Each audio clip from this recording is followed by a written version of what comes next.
Hey guys, what's up? Welcome back to the channel, Excoundrel here, and today we're going to be chatting about a composition called Shredder, which I'm sure you've played a lot of and heard a lot of over the last patch or so. It is still, in my eyes, really, really good. In fact, I think I underrated it when I looked at the nerfs to Xayah. I thought maybe they were going to hit her a little bit harder in the late game. When you get her to 3-star, she might fall off a little bit, but to be honest with you, I think it's just as good. I think this is an S-tier build. By the way, thank you to G2A for sponsoring the channel. Ref link in the description below if you want to check out the marketplace. Cool. Let's move on to the build. So, I mean, I'm going to talk to you guys how I build it now, because it's a little bit different to how I build it with the video that I started with. I actually end up trying to 3-star a lot of units. So my early game is always usually the same. I usually start with 2 Vanguards, usually Poppy and Leona. If I can get one of them to 2-star, great. And then I either have a Caitlyn just sitting on the back, trying to kill someone with her ultimate, get her to 2-star, even better. Or if I have the Xayah to start off with, I will have the Xayah. Sometimes my comp will end up looking a little bit like this, where I have a Xayah and a Caitlyn, and I will usually commit an item like Last Whisper, which is like the core item to Xayah very early on.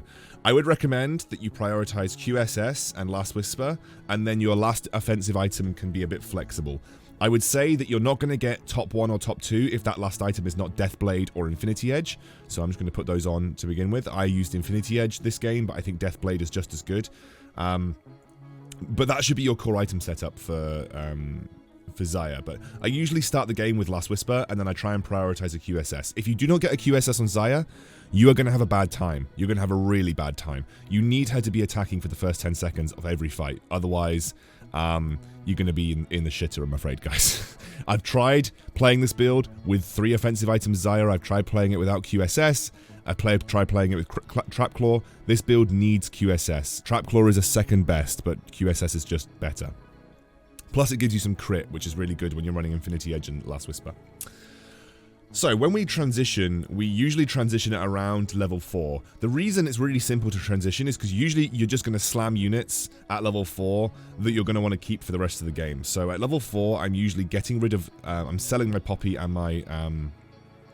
or at least when I say level 4, I mean round 3-1 after the Krugs. When you're about to roll down all your gold, I usually just slam the units that I'm going to be keeping for the rest of the game. So, a good little... alternative start, if you're not running Vanguards, is 2 Chrono, 3 Blademaster. Really strong. This build, this can work really well in the early game as well. In fact, I'd recommend if you get this in the early game, just stick with it, because you're not going to waste any gold on units that you don't need. Shen is probably the hardest component to find here. The rest of these things are 1 costs. Obviously, you want to keep Jarvans on your bench. I'm just going to keep him over there to signify the bench. You're going to want to keep Jarvans on your bench, because what's going to happen at round 3-1 is whatever gold you've got, and that should be between 30 and 50, preferably somewhere in the middle, about 40 or 50 if you've got it, obviously. You're going to roll down. If you're competing, I would recommend rolling down on the Krug round to start pre-rolling and picking up the units that you need, because, yeah, that 1 gold, that 1 interest gold is not going to make too much of a difference. So if you're being contested and you can see someone else going Xayah, and this applies to all hyper-roll builds, I would recommend pre-rolling on the Krug round, because you're going to want to try and catch them off guard and start picking up the units that you want. Your priority for 3-starring should be Xayah, then Jarvan, then I think it's equal between Fiora and Caitlyn. Just pick them up and see which one you get, right? So what should happen when you hit 5, when you hit level 5 on round 3, when you hit level 5 on round 3, 2, this is what your comp should ideally look like. It's quite clear that you're not always going to have all of the 3-stars that you need, but if you've got Jarvan and Xayah, you're in a great spot. What you want to do at that point, depending on how many you've got and how close you are to hitting 3-stars, if you've hit no 3-stars, so let's say none of these are 3-stars, you're going to want to roll almost every round until you at least hit the Xayah 3-star, because you're not going to have a good mid game if you don't hit the Xayah 3-star. If you're getting really unlucky and you're just not hitting it, then GG, go next. But if let's say you hit the Xayah 3-star and you've got like a 2-star Caitlyn on the bench, you've got another 2-star Fiora, and you're nearly close to the Jarvan. What I like to do is eco up. So if I've got the 3-stars Xayah and everything else is 2-star, I will eco up, and I will naturally look to see if I hit those units. If I just naturally walk into those units whilst I'm generating economy, great. And then what I'll do is I'll either roll at 50 to get the rest of my 3-stars, or after the next neutral round, at round 4-1, I'll roll down again and look to complete this before I move on. So ideally you end up with all of these 3 stars. Then what's going to happen is you need to level. Depending on how you're doing in the game and how strong the rest of the game is, you've got 2 options here. You can either level when you have the gold. So what I mean is, like, you hover over your experience and it says 30 gold to level 6 and you have 30 gold. Bam, level it if you've got a unit to put in. At level 6, you're wanting to add Celestial. The best Celestial that you can add is Ash, especially if you've got 3-star Caitlyn, because this is going to give you the sniper bonus and the Celestial bonus.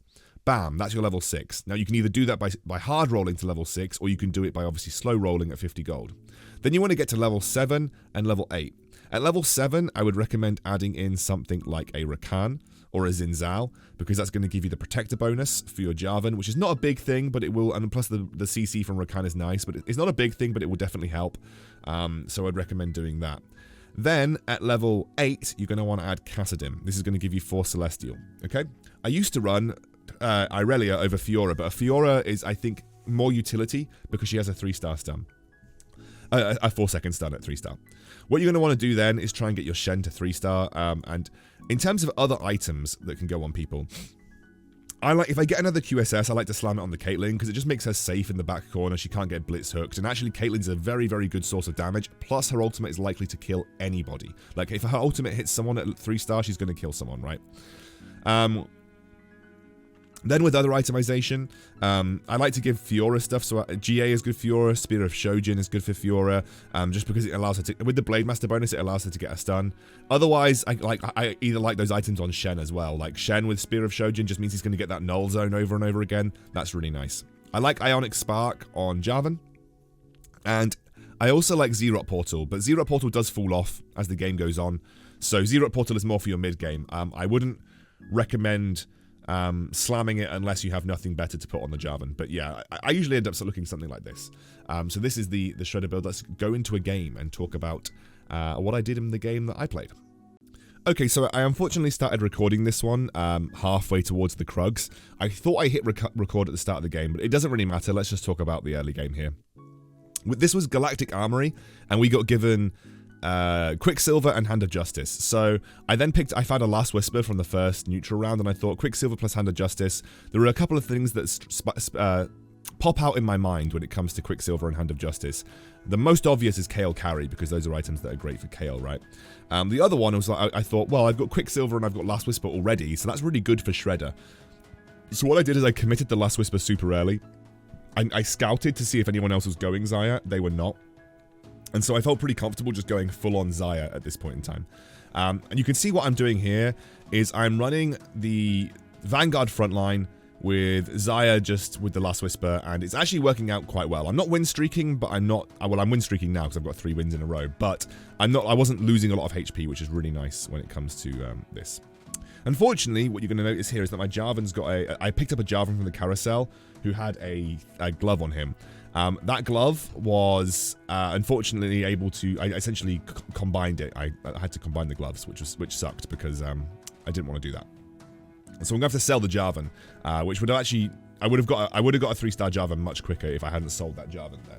But what I'm doing now is rolling down after the neutral round, and you can see that I'm having to like think about what I'm getting rid of, and I'm getting rid of units on the field to make space for units on my bench. So I'm basically having to make space for units on my bench right now. I'm prioritizing Jarvan. I'm prioritizing Jarvan and Xayah at this point in time, and you can see that I just don't have enough space on my bench to make space, good for all of the near 3-stars that I've got right now. So unfortunately, I'm very close to having the space on my bench, but I couldn't find it. I'm going to keep rolling here. The reason I'm going to keep rolling is I'm looking to get the 3-star Xayah as a matter of priority. Like, the Xayah is really, really important. Xayah is like the most important unit that I can get, and I'm only one Xayah away, so I'm going to keep rolling until I find the 3-star Xayah. Once I find the 3-star Xayah, I'm going to stop rolling. I'm going to stop rolling, and I'm going to look to eco up just a little bit. Because like I said, it's really, really important that I get the 3-star Xayah in this instance. So I go Ionic Spark on Jarvan, and I go the Hand of Justice on the Caitlyn, and I do find the 3-star Xayah. This is now good enough for me to say, cool, let's relax a little bit. And over the next few rounds, you're going to see me just naturally look to eco up. Because I'm 2 Jarvans away, 2 Fioras away, and 3 Caitlyns away from my 3-star team. And that is like, that's fine. The 3-star Xayah with the items that I've got right now is going to carry my mid-game, and I don't need to make any hasty rolls from this point forward. So if you're playing this composition, just know that the only important 3-star that you get for your mid-game is 3-star Xayah. If you're close to the other 3 stars, feel free to just relax and eco back up. So I go for the BF sword here. The reason I sold the Jarvan with the gloves on was because I needed the Infinity Edge. Like, I just needed it. There was no way that this game was going to go well if I didn't get the Infinity Edge. So I had to sell the Jarvan. I would have had a 3-star Jarvan already, but I made the decision that it was much more important for me to have the Infinity Edge on the Xayah than it was for me to have a 3-star Jarvan. So that's why I made that decision. Just as a side note, by the way, guys, I still dislike that things like Shredder are really good, and I dislike that they are S tier in the meta as well. Because I know I put them down. I know I put Shredder down as like an A tier comp. I really did think that the Xayah nerfs would hurt her in the late game. I hate that Shredder is like good in the meta, because as you can see, yes, there's been some decision making for me about what to prioritize, but for the most part, this game was simple. Like I literally did nothing. Like bought the right units and ecoed until the Krug round, and then I just rolled down and just clicked on the units that I wanted. There was very limited decision making when it came to this build. Someone didn't read the patch notes, by the way, because Bomberman got nerfed. It got nerfed pretty hard last night, unfortunately. Sorry, Spider Flammy. Yeah, it's not in a good spot. So what I'm doing now, as I said, is I'm just going to start, I'm continuing to eco until after this round. Now, after this round, what I'm going to do is I'm going to roll down again, and I'm going to look for my 3-star Caitlyn, my 3-star Fiora, and my 3-star Jarvan. This is the most common way of playing a hyper roll build when you don't hit all of the 3 stars that you need on your first roll down. You just kind of wait until the next creep round, and then you make some rolls and try and look for the units that you want. So I'm doing it again, just looking to roll through, trying to find a Caitlyn. I find the Caitlyn, which is really big, and now I'm just looking for the Fiora and the Jarvan. And I'm 1 Fiora away, and I find it just a little bit too late, but there's the Fiora. Now, what I'm going to do now, since that roll down gave me the units that I wanted, what I'm going to do now is I'm going to just wait, because I need 1 Jarvan. There is no point rolling for 1 Jarvan. It's just there is no point rolling for 1 Jarvan. Like when you are searching for a single unit, it is you're just as likely, realistically, to bump into it just by letting the rolls happen naturally. And what I'm actually going to do here is I'm going to level up. I'm going to go to 6 with the gold that I've got, because I have a 2-star Jarvan to throw in, and another Jarvan added to the composition is actually fine. Like another Jarvan added to the composition just gives me a bit more attack speed, which is perfectly okay. So I'm adding the Jarvan in this instance, just because it was a unit that was definitely worth adding to the comp. If I had another 2-star Shen to throw in, I'd actually throw another 2-star Shen in the back. The reason I would throw another 2-star Shen in the back is because if a Blitzcrank pulls the Shen, he's just going to create another null, like another void zone for me at the front of the composition, which is going to allow my front line to survive a bit longer. So talking itemization, by the way, guys, and this is something that's quite interesting to talk about. I went for a redemption on Shen. I think redemption is an incredibly underrated item. Genuinely, for someone like Shen as well, I think it's great because it gives him health and it gives him starting mana, which is good because it's going to allow him to get his ultimate off more quickly. But more importantly than that, when Shen dies, it's likely that the rest of your composition has already taken some damage. So he's going to get massive value out of having the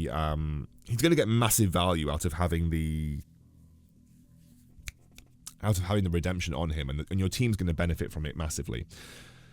You're noticing here that I picked up a Shen, which basically gave me another combined Shen. I'm going to have a Shen with a GA on my team now, as well as a Shen with a redemption. The ideal scenario for me this game is to combine those Shens into a 3-star Shen, and then I can eventually make use of the redemption and the GA on the same person. That would be the ideal scenario. Obviously, that might not happen, but we'll have to see. What I'm doing now that I'm obviously just waiting for 1 Jarvan, is going back to eco up towards level 7. What I'm going to do is, because I'm on a win streak and because I want to keep up with the rest of the lobby, I'm not going to wait until I'm 50 gold. As soon as I have a unit to put on and I'm close enough in level, I am going, and I have enough gold, I'm just going to go to level 7. Like, I'm just going to use all of my economy to level up, and then I'm going to continue to try and win streak that way. because I'm on this win streak, that's what I'm attempting to do here. If I find an Ashe or a Kassadin, that's what's going on at this point in time. And you can see here that I found the Kassadin. Now, I'm not going to level up on the neutral round, of course. There's no point. I might as well take the free economy. But after this round, what I'm going to do is I'm going to level up to get to level 7 to put the Kassadin in, which is going to give me Celestial, which is, again, Celestial is an important part of this composition because your Xayah attacks so quickly. It's obviously really important for her to get the burst of healing that you get from having the Celestial. Now, what I could have done actually was add in the Rakan, which I think would have been perfectly fine as well. But I really like Kassadin because he disarms teams. And I'm going to roll down a little bit further here looking for, like I rolled down just a little bit, either looking for a casual Jarvan, but I couldn't find it. So we're going to just kind of eco back up because we want to go to level 8. Level 8 is where we can get 4 Celestial in this composition, and that's really important as well. And you can see, like, just going up to the next level is giving me a slight edge again versus the competition here. We actually find the Ashe, which I think is better. The Ashe would have been is like the best case scenario here. I'm actually rolling for Shen's as well right now, so I decided to make some rolling happen here for Shen's because if I found a 3-star Shen, that's it, GG. I think I just take first place instantly. But adding Ashe here is good because it gives my 3-star Caitlyn the sniper bonus, which I think is a really strong bonus for a 3-star Caitlyn because you know she does like 5,000, 4,500 damage with her ultimate, which again her ultimate benefits from the Caitlyn bonus. I was actually having a look at this guy's composition. I don't know if you guys noticed anything about it. He's playing 2 Blaster, 4 Brawler, 2 Mystic with a Karma attached to the Jinx. I was wondering whether that was genuinely like a really good comp because I was thinking about that when I was doing my meta video. I was thinking, well, actually with the Karma buffs, maybe we could play like 2 like Karma with Jinx. You know, the massive attack speed buffs for Jinx would be good. I think you'd need to get a little bit of mana on her, like a Frozen Heart maybe, to protect against infiltrators, and just allow her to cast instantly. But I still think it was like a really good thing to consider. So I'm taking the QSS here. The reason I'm taking the QSS is because I want to give it to my Caitlyn. The reason I want to give it to my Caitlyn is I kind of want her to be in the corner without having to worry about Blitzcrank hooks. So that's why I've made this decision here. So I'm rolling down, looking for Shen's. This was a bit greedy, and I don't think I should have done this. I think on reflection, I was 1 Shen away. I don't think it was like the worst decision in the world to roll for Shen's, but I rolled a little bit thinking that Shen's would be obviously on the cards here. We're still winning, but we're not winning by much, which is telling me that I need to consider going to level 8. And now that I've got the Kassadin too, it is level 8 time in my head. Like, we need to find a Rakan or a Xin, or a Lulu even, and then we need to go to level 8. I think Lulu is fine as well, by the way, guys. Like, a lot of people are sort of like saying, well, Rakan obviously gives you Protector, but I just think Lulu is obviously a better unit. So I'm happy to add Lulu into this comp, because it also means that if I want to go to level 9, I can add Mystic if I really wanted to, and I could add Karma for my Xayah at level 9, and that would be like a really nice addition, but I never really get that far. So we've got Infiltrator talents here. Now you might think, wow, that's completely useless for this composition, but actually, I don't think they're that useless at all. The reason I don't think they're useless is that Kassadin with Infiltrator talents is insane. Like, it genuinely is insane, like Kassadin with Infiltrator talents. There's Lulu, by the way, and I think, okay, let's just put Lulu in over Shen. And there we go, 4 Celestial. And I have 1 Shen to get to 3-star Shen. Do we think we hit it this game, guys? You can make a bet now if I hit the 3-star Shen this game. So watch my Kassadin. Watch what he does. Oh, well, he died. Watch him on the next fight. There's definitely some fights where he comes out like super clutch. But yeah, I think we're falling off at this stage in the game. I'm desperately like donkey rolling for Shen at this point in time. If I can get that Shen, it just makes this game so easy for me. I'm positioning my Kassadin to dive to the back line to disarm people. And it's really good versus Brawler Blaster as well. So like, watch it versus this guy specifically. Watch my Kassadin. Disarms the Jinx and the Ezreal, and they're sitting there doing nothing for the majority of the fight. Now, I actually end up losing this because the Misfortune got a really nice ultimate off. But that, you can't deny how like good that how good that disarm was. And now I'm looking at who I'm going to be facing up against next. And I think I'm facing up against the other Blaster Brawler player, the guy playing with the 2 Mystics with the 3-star Karma. And again, it's all about disarming. So jump to the back line, Kassadin dives in, and he disarms like the entire backline, and then the Jinx just takes too long to get going. I think without the Kassadin there, I probably would have lost that. So it's really awesome to have the Kassadin do that, jump into the backline to disarm. So I actually think the Infiltrator talents are pretty solid. I wouldn't go for them unless I was given them, but I don't think it was the worst thing in the world. Oh, I could have taken the Shen. Oh my gosh. I was too busy looking at the items. I could have taken the Shen. Guys, I just saw that there was a Shen on that carousel. And that would have given me a Gwynsu's Rageblade for Fiora as well. So, we should have taken the Shen there, because that would have given us the 3-star Shen, and that would have just been strictly better. We didn't position well versus this guy. Frozen Heart is actually a really, really big counter to Shredder, because the thing about Shredder is the point of it is you're supposed to ramp up. Like, the damage on your Xayah is supposed to ramp up, and you're supposed to get off to a really good start. That's why I like Infinity Edge over Deathblade sometimes, just because it allows you to get off to a really good start. Because once you get that first kill, things start popping off for Shredder. I'm essentially trying to get myself away from the Shroud of Stillness. The reason I'm trying to get myself away from the Shroud of Stillness is the same reason that I don't like having a Frozen Heart. Shroud of Stillness basically, it makes it difficult for Xayah to get going, because she gets her ultimate much later. I get another Last Whisper here, which is going straight on the Caitlyn. That's just a nice little item, because A, it's going to help her reduce armor of other targets that other people are hitting, which is really nice. It's just a good item to have as an extra to this composition. I can't believe I missed the Shen on the carousel. What an idiot. It happens, guys. Sometimes you just look back and you think, wow, how did I make that mistake? So again, looking for Shen. The other thing that I'm looking for is another Lulu. We don't find it. And I'm just going to do like last minute position swaps versus this Blaster Brawler player that I'm playing. Because again, I don't want to get hit by the Shroud of Stillness. It's really important that I don't get hit by the Shroud of Stillness. And you can see when I move away, it becomes a little bit easier to win. If I don't get hit by the Shroud of Stillness here, it becomes a little bit easier to win in these engages. I'm like spamming the Shen. I actually end up selling the Shen and giving the Guardian Angel over to the Fiora, which is obviously important because I want to make use of that item. I don't want the item just being on the bench. But it was still annoying that I missed the Shen in the shop. Like, who does that? Well, me. I do it all the time, actually. That's not lie.